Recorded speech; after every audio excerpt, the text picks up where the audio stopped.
You want Philly Philly? Yeah, let's do it. Do it. And he's got it, and he's got more, and he's gonna go all the way. What a night, what a season, what a player. Intercepted, picked off by Cooper DeJean, gets a block, DeJean, and touchdown. The Philadelphia Eagles are Super Bowl champions. Eagles fans everywhere, this is for you. Let the celebration begin. Et bonjour à tous, bienvenue pour un nouvel épisode du Fly Podcast Fly, épisode de victoire, presque un an d'épisode de victoire sans aucune interruption à part un petit accident à Washington. C'est presque trop facile, la NFL, c'est de l'eau. Et pour en parler, aujourd'hui, j'ai toute la fine équipe avec moi. J'ai évidemment Grégory Hacher qui est très chaud et qui a très faim également. Bonjour à toi Grégory. Bonjour Victor, bonjour la Team Eagles et bonjour à tous ceux qui sont en road to back to back. Évidemment avec nous, on a Eagles FR, François qui est avec nous. Salut à toi François. Salut à tous. Et je parlais de la fine équipe, évidemment, on n'a pas que de la fine équipe, on a aussi Loïc qui est là. Bonjour à toi Loïc, comment vas-tu ? Bah écoute, ça va, hein. Le seul match qu'on a perdu en un an, c'est quand notre quarterback il est sorti au bout de trois actions parce qu'il avait une commotion. Donc, Exactement. Si vous voulez nous battre, il faut provoquer une commotion cérébrale chez Jalen Hurts. Évidemment, aujourd'hui, on va parler avant tout du retour de Carson Wentz en tant que titulaire chez les Minnesota Vikings. Non, pardon, ça c'est un autre podcast. On va parler de la victoire des Eagles contre des Chiefs. Victoire 20-17 comme d'habitude. On va faire un petit résumé du match. Match qui a été très défensif dès le départ. On est à 0-0. On marque un touchdown en fin de premier quart-temps pour ouvrir le score. Touchdown de Saquon Barkley. Les Chiefs reviennent à 7-3, puis les Chiefs passent devant à 7-10. On égalise juste à la mi-temps, 10 partout avec un nouveau field goal de 58 yards de Jake Elliott. Dans la deuxième mi-temps, on marque un field goal. C'est à peu près tout ce qui se passe dans un quart-temps soporifique, le troisième. Et dans le quatrième quart-temps, on marque un touchdown pour mener 20-10. Les Chiefs marquent un touchdown en fin de match par Tyquan Thornton pour revenir à 20-17. Mais ça ne suffira pas puisque sur la fin de match, il nous suffisait d'avoir un first down. On l'a obtenu. Victoire 20-17 à Arrowhead contre les Kansas City Chiefs. 2 victoires, 0 défaite. Seul leader de la NFC Est. Évidemment, que du positif. On n'a pas une seule critique. Voilà, merci d'avoir écouté ce podcast. C'était formidable. C'était cool, Gobert. Exactement. Non, écoutez, pour une fois, on va commencer par la défense, que j'aime bien, commencer par le positif. Et ensuite, on parlera des choses qui nous chafouinent un peu plus. Monsieur Grégory Hacher, qu'est-ce qu'on retient de cette défense qui a pris 17 points, qui a réussi quand même une interception qui a transformé un possible touchdown des Chiefs en position favorable pour nous, interception d'Andrew Mukuba avec une assist de Travis Kelce. Merci à lui d'ailleurs, merci pour les travaux, parce que comme le rappelait François avant le podcast, il avait également fait un coup de fumble la dernière fois. Grégory, cette défense, au bout de 2 semaines, on est non seulement très heureux, et en plus, surtout, peut-être le plus important, les jeunes commencent vraiment à carburer. Alors déjà, il y a 2 choses. La première, c'est qu'on draft toujours aussi bien. Et la deuxième, c'est qu'on a quand même un peu de chat et qu'en défense, il en faut. Pardon pour ce mot un peu trivial, mais il faut quand même un peu de chance parce qu'on s'était un peu agacé contre Jackson l'an dernier et on a quand même du pot que Mahomes, c'est le bras parodé, plus bon, je sais pas ce qui s'est passé, mais il y a 2 overthrows qui auraient pu faire très très mal. Donc tant pis pour eux, tant mieux pour nous. Il y a, comme tu l'as dit, cet assist de Kelce et Mukuba qui au moins a les bonnes mains, le réflexe pour le prendre. Donc je vais ne pas être totalement enthousiaste et surtout m'apercevoir que ça aurait pu tourner quand même et que c'est bien d'avoir de la réussite. Voilà. Donc, ce que j'ai aimé en revanche, c'est l'implication des gars. Ce que j'ai aimé, c'est quand Mukuba à un moment rate un plaquage sur Patrick Mahomes. Je crois que c'est un third down où il avance et qui fait mal alors qu'on aurait pu les obliger à faire un field goal. Et puis derrière, il arrive à se ressaisir et il fait une super deuxième mi-temps. Donc moi j'aime ça. Ça ne peut que progresser. J'ai trouvé que Cooper DeJean avait été bon sur un plaquage et moins bon sur d'autres. Voilà, il y a à boire et à manger. Mitchell, pareil, sur le touchdown, c'est quand même lui qui se fait enfoncer. Alors ok, il y avait une couverture normalement. Donc je ne serais pas aussi enthousiaste que ça sur vous parce que j'ai trouvé l'attaque des Chiefs très faible. Et 17 points, c'est le minimum syndical face à une attaque peu inspirée. Donc je suis satisfait du peu de points pris, mais je lance quand même 2-3 petites alertes. Eh ben, en tout cas, c'est intéressant parce que normalement tu es positif et là tu es celui qui nuance. On n'était pas prêt là. Ouais, j'étais pas prêt à ça, mais je vais me reprendre. Non, en vrai, Mukuba, moi je fais juste une minute là-dessus. Il est ce qu'il était en université et ce qu'était Garner Johnson, hein. C'est-à-dire un playmaker qui va te faire des interceptions, qui va te faire un sac, qui va te faire un force fumble. Par contre, c'est un mec frustrant qui va oublier son assignation 1 à 2 fois dans le match et qui va louper des placasses. Malheureusement, je crois qu'il faudra un peu vivre avec. Loïc, est-ce que toi aussi, tu as la même nuance? Et peut-être, je vais te lancer sur un autre sujet. Toi qui avais, et c'était une évidence, en première semaine, parlait beaucoup du pass rush. Le retour de Jalen Carter, plus l'arrivée de Zadarius Smith, ça a fait du bien en pass rush quand même. Hein. Oui, Smith, il était un peu partout, hein. Il fait un gros match pour quelqu'un qui vient juste d'arriver. Mais Carter, oui, je sais plus si c'est toi ou François qui l'a noté, mais sur l'interception, il met la pression à Mahomes qui a besoin de lancer un tout petit peu plus vite que prévu et peut-être que ça joue aussi que le ballon arrive un peu trop vite pour Travis Kelce et ça contribue un peu au drop. Non, c'est Carter, quoi. Il est monstrueux, même avec un poignet où il se tenait le poignet après chaque action. Le mec, c'est un des 5-10 meilleurs défenseurs de la ligue facilement. Donc forcément, quand tu l'as lui à côté, c'est plus facile pour tout le monde. Hein. Ojomo finit le match avec 6 pressions. Nolan Smith a encore fait un play quand il le fallait sur la 4e tentative, sur le premier drive de la deuxième mi-temps. Celui qui est un peu plus invisible, c'est Hunt. Moi, j'ai l'impression que les deuxièmes années, là, que ce soit Mitchell, DeJean et Hunt, ils ont un peu de difficulté dans ce début de deuxième saison pour eux. C'est normal, il faut digérer. Hein. Oui, ce que j'allais dire, ça fait partie de l'apprentissage. Ils n'ont plus le même statut. Mitchell, maintenant, c'est le CB1. DeJean, il a fait ce qu'il a fait au Super Bowl et Hunt, il devient titulaire. Donc forcément, il faut qu'il digère, ils n'ont pas la même attention des adversaires aussi. Mais malgré ça, si on regarde sur ces 2 premiers matchs, la défense n'a pris que 7 points en deuxième mi-temps, dont un touchdown où, comme tu l'as dit, Mukuba fait n'importe quoi sur sa couverture. Du coup, tout le monde est obligé de s'ajuster. Ça laisse quelqu'un tout seul. Oui, c'est ça aussi. Mitchell, moi, je trouve qu'il a été excellent sur ce deuxième match. Le truc, c'est qu'il est sur la photo du touchdown long de Thornton. Mais c'est pas à lui d'y aller. Non, c'est pour ça que je dis qu'il y a une mauvaise couverture. Il y a une mauvaise couverture. Hein. Non, mais c'est Loïc qui a commencé en disant Mitchell, il se prend un peu un mur de deuxième année. Moi, je trouve que Mitchell, sur je parlais pas forcément de cette action-là, mais parce que moi, au début, je pensais que c'était Blankenship le responsable, puisqu'on le voit bouger en sur tout le cas, ralenti qu'on a vu à la télé. C'est un safety, c'est pas Mitchell. Parce que Mitchell, il vient juste, il voit bien que les safety foirent. Il dit, je vais y aller au cas où. Mais il sait très bien qu'en partant 15 mètres plus loin qu'un Thornton, en plus, qui est un joueur rapide, il sait très bien qu'il n'a aucune chance.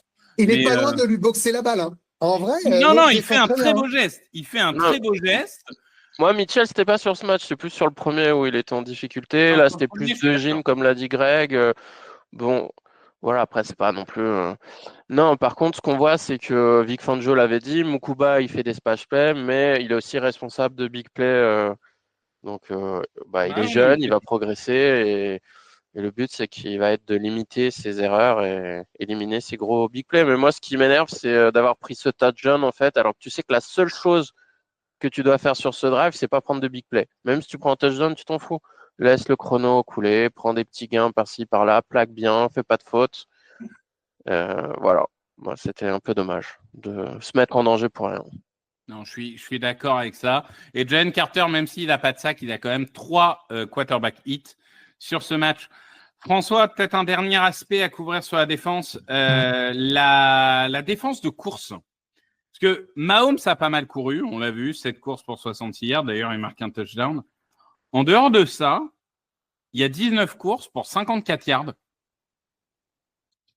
Et j'ai trouvé personnellement qu'on était... Alors, je suis d'accord que, comme le disait très bien Greg, c'est à nuancer. Parce que, bon, c'est une ligne offensive moyenne, c'est Pacheco et c'est Kareem Hunt. Mais quand même, cette défense de course, et peut-être avec l'arrivée de Jihad Campbell qui met le dernier lien entre les joueurs, je la trouve quand même assez impressionnante.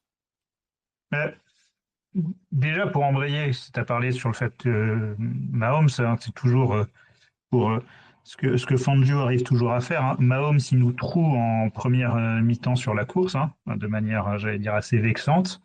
Retour des vestiaires, Mahomes, il n'a plus aucune ligne.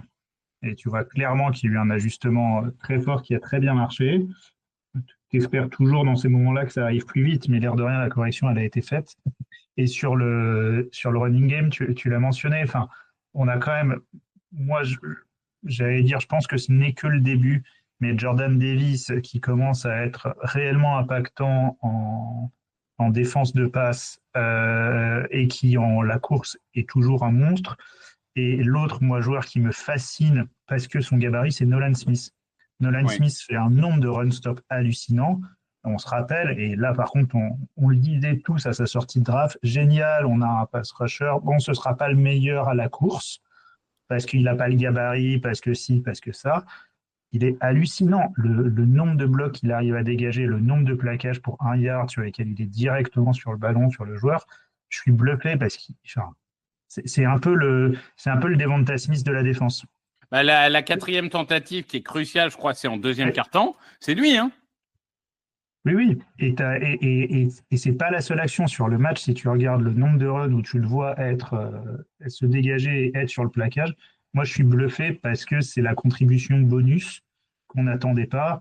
Et donc Grégory, tu disais bah oui, on drafte bien. Enfin si tu arrives même à ce que Nolan Smith, qu'on espérait être un super edge rusher, est un super edge rusher et un run stopper, voilà.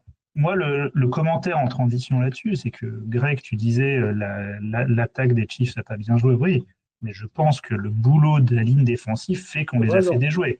Non, mais tu as raison. Je dis juste quand même qu'il y a 2-3 plays très nets où, si c'est le Mahomes d'il y a 1 an, tu ne tiens pas ce discours-là. Vous avez raison, on a su les tenir, c'est toujours comme ça, c'est un jeu d'équilibre. Mais je ne suis pas à l'aise en étant négatif, mais la réalité, c'est que quand même, il avait le temps sur 2-3 overthrows et les receveurs étaient dégagés. Voilà, moi, je reste toujours sur ce que je disais il y a 2 podcasts, sur ce problème de cornerback, numéro 2, qui pour moi, t'as beau avoir du pass rush, t'as beau avoir Carter, t'as beau avoir tout ce que tu veux et de l'inexpérience à certains postes, c'est un vrai souci. Et quand les équipes seront ajustées, on va se faire défoncer. Moi, pour l'instant, honnêtement, je suis moins sur le sujet Adoree Jackson. Hein. Sur ce match-là, je suis pas à l'aise, mais je trouve que c'est moins catastrophique qu'en week 1. Il y a eu des erreurs de couverture. Ils ont la pire équipe de receveurs de la NFL quasiment hier avec les blessures et leurs trucs. Franchement, c'est très faible en face quand même. Ouais, et l'overthrow, bon, qui finalement est sans conséquence parce que 2 plays plus tard, il marque le touchdown en longue distance quand même. Mais c'est parce que ce connard de numéro 8 arrive même pas à rester sur ses pieds, quoi. Je veux dire, il y a un moment, ça devient une blague. Non, je suis désolé, mais Adoree Jackson, ça devient une blague. Moi, je ne comprends pas pourquoi on s'obstine. Ou alors, si on s'obstine, ça veut dire que Vic Fangio considère vraiment que les autres sont encore plus nuls. Et dans ce cas-là, ça fait peur. Mais vraiment, moi, je pense que là où on a le plus de problèmes sur la défense, c'est une défensive. Donc, là, c'est la ligne arrière, je veux dire.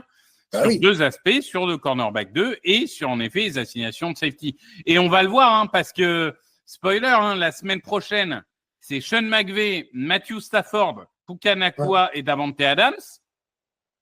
Je peux te jurer que si tu fais les mêmes erreurs, eux, ils vont te punir. Ah, mais tu perds, tu fais les mêmes erreurs, tu perds le match. Tu peux me dire ce que tu veux, tu perds le match, c'est sûr.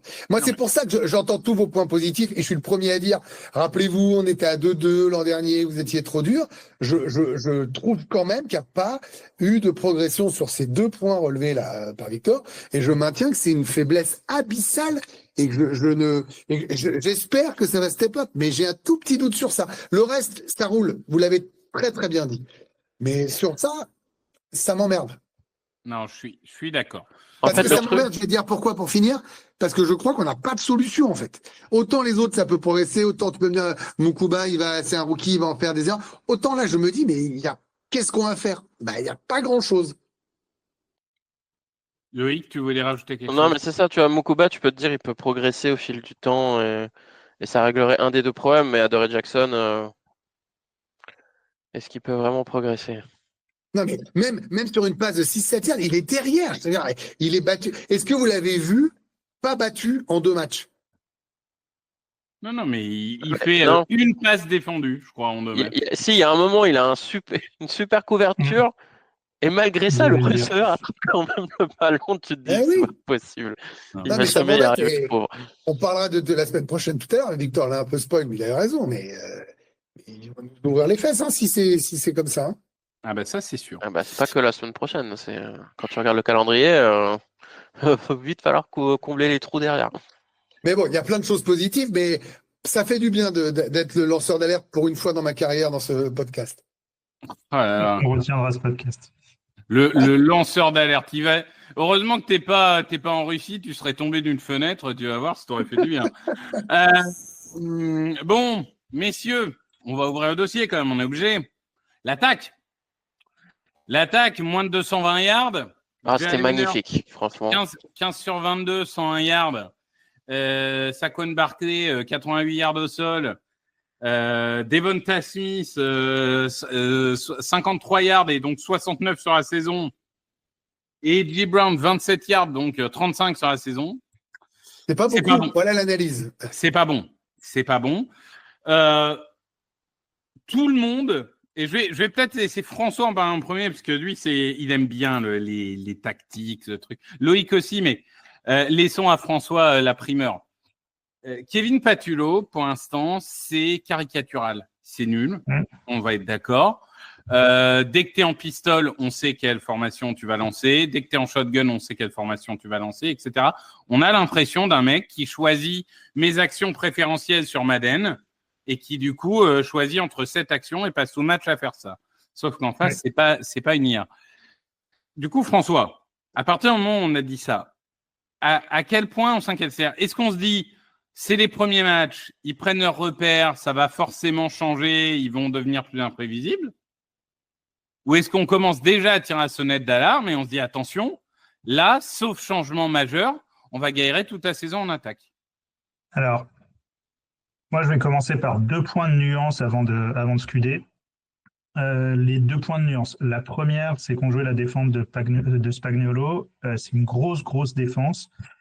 Et donc, sur la nuance que je mets, c'est qu'il est très possible, et je vais garder ça dans la pointe d'optimisme en faisant mon Greg, qu'il soit arrivé avec un schéma qui soit volontairement pas trop agressif pour limiter ce qui est mon 2e point, notamment les turnovers. Et de ce point de vue-là, on a réussi. Les 2 matchs, quand même, on les gagne sans turnover. Enfin, on ne fait pas de turnover et on les gagne. On gagne la bataille des turnovers, on l'a dit je ne sais pas combien de fois. Quand tu gagnes la bataille des turnovers, souvent tu gagnes le match. Et quand tu ne fais pas de turnover en attaque avec la défense qu'on a, je pense que vous dites, ah oui, les Rams, c'est tout. Je pense que tant qu'on reste sur cette ligne-là, avec la défense qu'on a, aujourd'hui, on n'a pas une défense avec beaucoup d'attaques qui nous mettront 35 points, cornerback numéro 2 ou pas. J'ai envie de garder cette petite pointe de me dire, OK, il n'a pas voulu créer trop de confusion entre, je ne sais pas pourquoi, parce qu'on a 10 attaquants sur 11 qui reviennent, mais j'ai envie de garder ce côté de me dire, au fond, ce qu'il voulait, c'était que la défense ne se plante pas, et on a la victoire, OK. Passer ça, je suis en panique. Je suis en panique parce que je pourrais laisser Loïc parler des tracés de receveurs. Et si tu parles juste sur le play call et juste ce qui se passe sur la ligne de scrimmage, il n'y a pas de motion avant le snap. Et et je ne sais pas dire si. Enfin, tu as l'impression qu'individuellement, les joueurs sont prêts à délivrer. J'ai quelques doutes sur A.J. Brown, mais globalement, les joueurs ont l'air prêts à délivrer. Devonta Smith fait une énorme réception, comme je vais presque dire, presque seulement Devonta Smith sait faire ça, surtout avec son gabarit.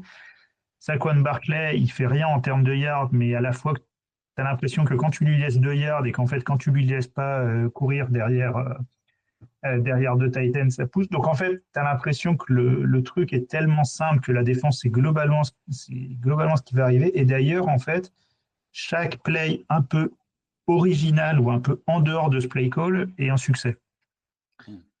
Donc soit tu as un pass Fulo et un Sirianni, parce que quand même tu as un Sirianni qui est derrière, hein, qui est jamais loin de l'attaque, qui se remue le cul en disant maintenant c'était cool les 2 premières semaines, on est rodé.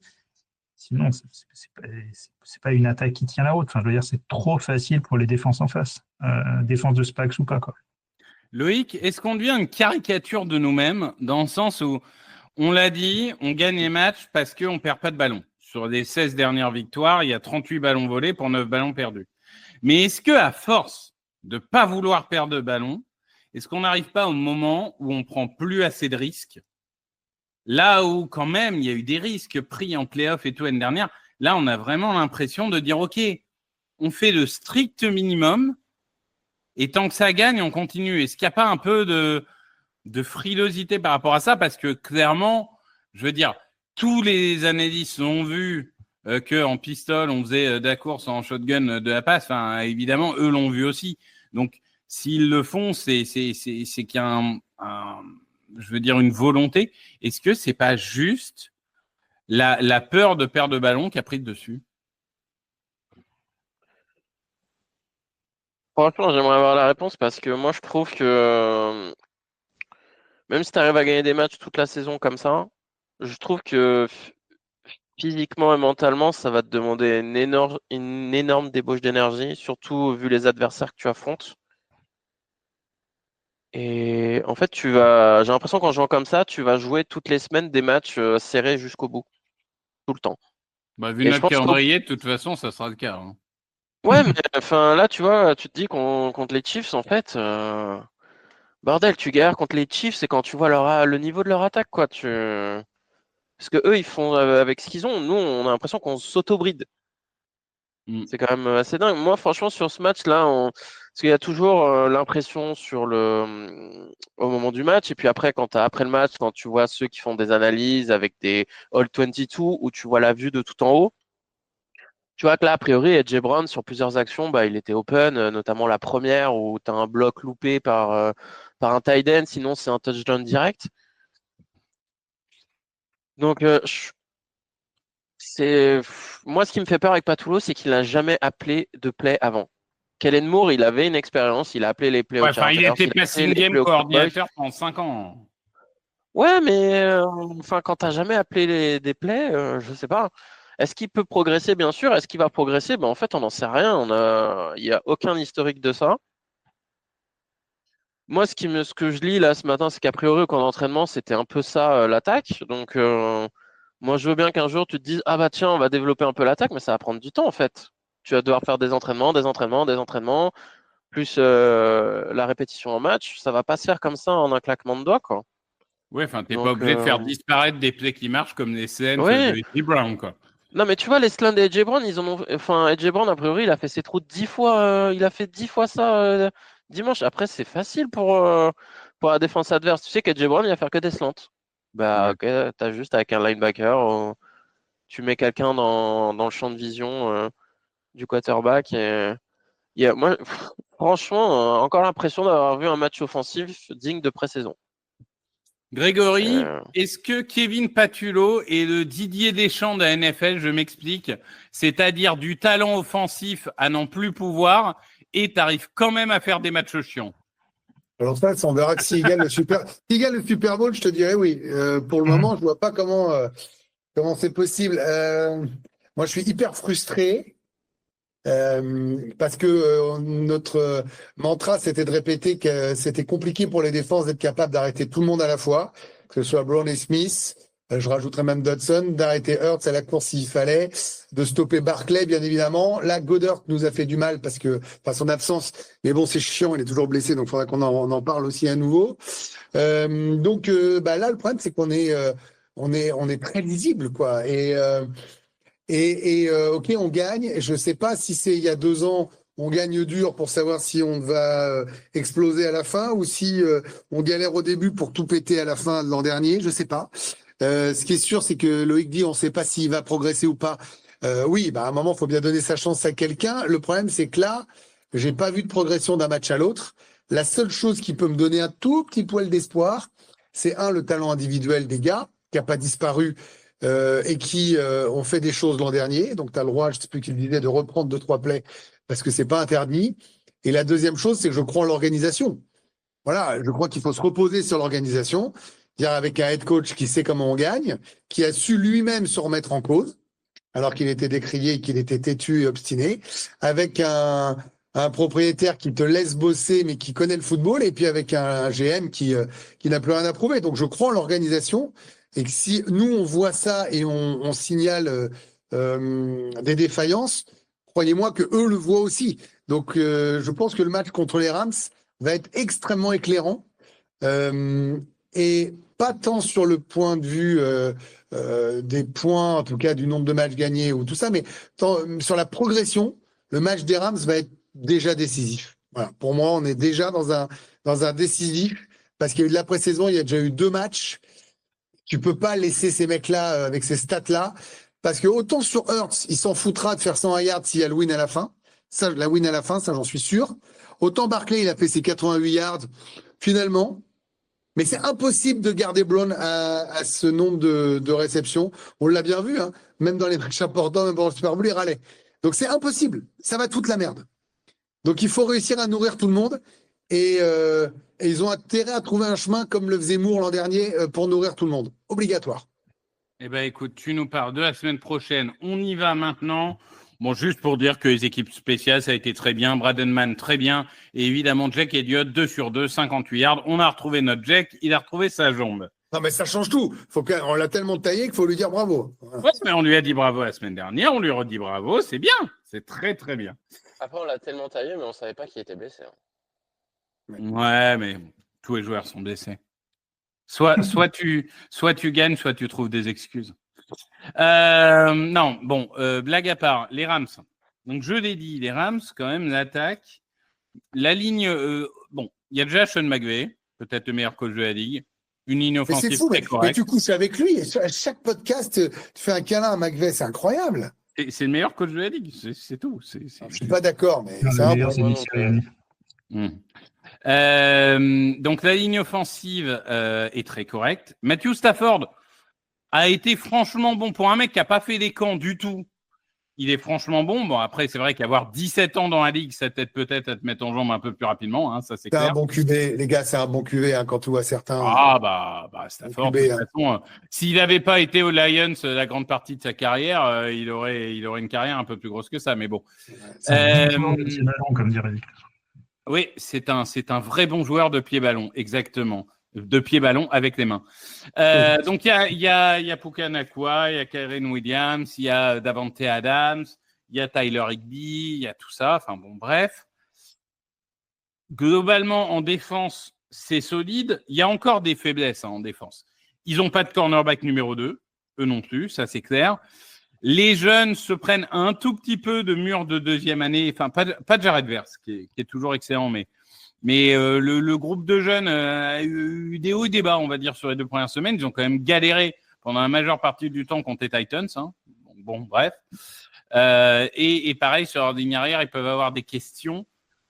Malgré tout, Grégory, ce qui nous intéresse peut-être le plus, là, ça va être justement, tu parlais de cette défense, des defensive backs et tout. On a commencé à en parler tout à l'heure, mais Là, il y a du vrai challenge parce que niveau arme offensive, c'est pas les receveurs des Chiefs. Hein. Non, mais ça, c'est vraiment. Ça fait très longtemps que j'ai pas abordé un match avec autant d'interrogations et presque de doutes. Voilà.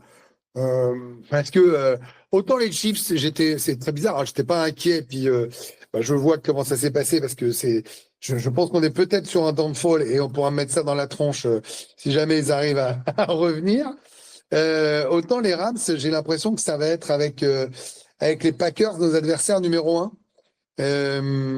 Donc, ça m'embête un peu. Du positif, c'est que c'est au Lincoln. Donc ça, c'est quand même pas rien.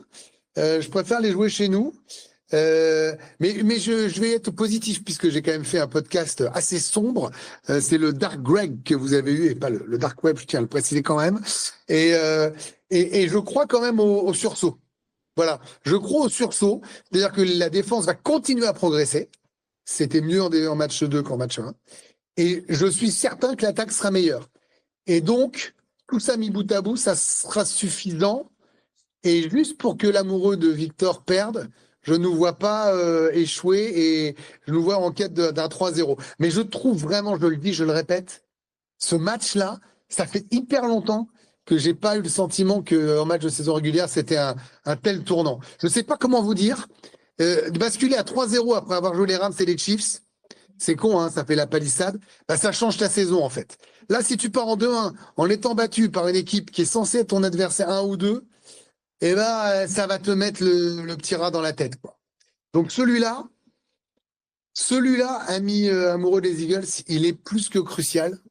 Et je l'attends avec une énorme impatience. Pour moi, le risque, c'était de finir à 1 et 2 et là, d'être un peu en guerre. Donc, déjà, à 2-0, je suis un peu plus confiant. Ouais, mais ça tourne vite, hein. Non, je suis d'accord. François, pour ta part, ce match face aux Rams, qu'est-ce que ça t'inspire? Qu'est-ce que tu attends? Ah, mais c'est bien parce que Greg m'a un peu hypé. Je vois pas les Rams comme une équipe qui est prête à aller au bout en NFC. Donc moi, je suis team Greg. Hein. Moi, je suis team Greg. Pour moi, après les Eagles et les Packers, c'est la 3e de la conférence. Ouais, moi, j'ai les Lions. Rappelle-toi, franchement, ça joue à un Jalen Carter près qui nous nique notre Super Bowl. Hein. Je suis d'accord. Ouais, mais on a Jalen Carter. Oui, bien sûr. Non, et puis je mets les Lions avant parce que on l'a vu un peu ailleurs. On va voir comment ils se dérouillent, mais il y a quelques lacunes. Mais j'ai dit, tu m'as hypé, je suis hypé, c'est tout. Moi, il y a 2 choses que je veux voir. Je vais laisser le côté évident. Moi, en fait, j'allais presque dire, parce que vous m'avez parlé, le truc que je veux voir, c'est je veux voir la défense confirmée. En fait, je me dis que l'attaque, d'une manière ou d'une autre, ça va finir par décanter. La défense, on a quand même eu des moves, et donc on a dit, hein, il y a quand même eu vachement de positifs. Moi, j'ai envie de confirmer et d'avoir mon feeling qui est que cette défense, elle a été capable pendant une mi-temps face aux Cowboys et pendant un match entier face aux Chiefs de détruire et de faire quand même complètement déjouer 2 équipes. J'ai envie de les voir faire déjouer les Rams parce que là, c'est du gros niveau. C'est quoi qu'il en soit du gros coaching, c'est du Stafford, tu as dit tous les noms. Et moi, j'ai envie de voir ça parce que j'ai envie que notre équipe, la hype de la saison 2025, ce soit la défense. Et de voir du Campbell, Mukuba remonter, je me dis que si la seule question qui reste, c'est le cornerback numéro 2, Fangio arrivera à le cacher au plus possible. Mais ouais, moi j'ai envie de voir ça, j'ai envie de voir la ligne, j'ai envie de voir Za'Darius Smith encore monter en puissance. Et j'ai tendance à y croire, et c'est ça qui me optimise sur le match, c'est que quel que soit ce qui peut se passer de l'autre côté, aujourd'hui, les 2 premiers matchs me donnent un optimisme énorme sur le fait que notre défense peut nous faire gagner n'importe quel match. Je rappelle que si tu ne gagnes pas, tu es à 2-2. Hein. Ah non, mais ça, on y viendra après. Non, parce que Hurts, maintenant, ça c'est quand même un truc des 2 matchs, puisqu'on a au final très peu parlé de Hurts lui-même. Hurts est quand même super bon contre le blitz maintenant. Ah et oui, ça, c'est nouveau. Et ça c'est nouveau. Vrai. Et s'il y a quelqu'un qui aime bien blitzer, un certain Todd Bowles. Donc là, on fait du teasing 2 semaines d'après. Mais c'est bien, c'est que vous avez tous compris, tout le monde a bien compris, tout le monde a encadré un match. Je ne sais pas si Hurts a été particulièrement bon contre le blitz. Il n'a pas été mauvais. Est-ce qu'il a été bon contre les Chiefs contre le blitz? Je ne sais pas, j'irai jusque-là. Loïc, pour finir, et tu nous donneras ton prono. On rappelle que tu avais pronostiqué les Chiefs, hein, évidemment. Et ensuite, on donnera nous aussi nos pronos. Si vous voulez savoir qui a gagné semaine 1 et semaine 2, je ne sais pas. Je réécouterai parce que je n'ai pas suivi. En termes de points marqués dans le match, j'ai gagné. Pardon, Grégory? Vous m'avez même pas demandé mon score l'an dernier. Vous avez fait votre podcast enfermé sans demander. 43-17? Ah ben non, mais moi je demande plus. Hein. J'ai le 17. J'ai marqué 43-17 sur toutes les Tu vas être surpris de Super Bowl. Tu aurais fait le 43-17. Tu vas être surpris de ma réponse pour les Rams. Vas-y Loïc, pardon. Alors vas-y Loïc, ton analyse puis ton prono. Non, moi ce que j'attends de voir c'est le jeu de course en attaque, puisque globalement Barkley leur a marché dessus 2 fois l'année dernière. Les Rams sur les 9 ou 11 derniers matchs, c'est 2 défaites contre les Eagles. Donc je pense qu'ils vont avoir à cœur de stopper Barkley sur ce match. Quasiment 500 yards de Barkley sur les 2 matchs contre les Rams. Donc est-ce que, parce que là on peut dire ce qu'on veut, mais Barkley, même s'il a fait 88 yards, il a galéré à les faire. Hein. Il a dû les gagner. Donc même le jeu de course, c'est pas spécialement en place. Sur le premier match, c'était Hurts avec ses jambes qui a pris ce qu'il y avait à prendre. Donc est-ce qu'au moins on va réussir à mettre en place le jeu de course de façon efficace? Et pour moi, c'est un match super important parce que, mine de rien, si on regarde la NFC, les Packers sont à 2-0, les Rams sont à 2-0, les Buccaneers sont à 2-0, les 49ers à 2-0. Sachant qu'après, on joue les Bucks, on va jouer les Packers un peu plus tard, les Lions. Ça, c'est un match potentiellement qui peut décider du seeding à la fin de l'année, si tu es 1, 2 ou 3. Évidemment. Donc, c'est vrai que ça fait tôt dans la saison, mais là, l'enchaînement Rams-Bucks, si tu es 4-0 ou 2-2, c'est pas tout à fait la même chose sur la suite. Parce que si tu es à 2-2, je crois qu'on peut oublier le seed 1 pour le moment. Le but, ça sera de gagner la division et d'aller en playoff dans un premier temps. Donc, non, je pense que ça va être encore un match qui va jouer jusqu'au bout. Ça va être serré. Je ne m'attends pas à ce qu'une équipe explose l'autre. Donc, on va voir si on peut gagner un 3e match de suite. Donc, ton score définitif? Le problème, c'est que je n'ai pas du tout regardé les Rams depuis le début de saison. Je dirais 30-27 pour les Eagles. Ah oui, donc un match offensif. Ouais, Monsieur Grégory. On va gagner. D'accord. Et ça fera 34 pour les Eagles, 21 pour les Rams. Ah oui, donc une belle victoire. Monsieur François. Moi, un bon 21-17. Victoire des Eagles, hein, vous avez compris. Eh bien, écoute, moi, je pars sur une victoire des Eagles, 23-22. Ah ouais. Toi, tu veux qu'on transpire jusqu'au bout, putain. Ah ouais. Et tu veux pas nous dire que Jackson, il fait une break-up sur... Et je vais même rajouter un petit bonus. On gagne sur un feed goal manqué des Rams à la dernière seconde. Non, on gagne sur une pass break-up d'Adoree Jackson alors que le chrono il est à 0 sur une 2 points conversion. Ah, ça serait incroyable. Et là, c'est un dieu pour tout le monde. Non, calmons-nous quand même. Ça sera un joueur qu'on lui laissera une semaine sans lui casser du sucre sur le dos.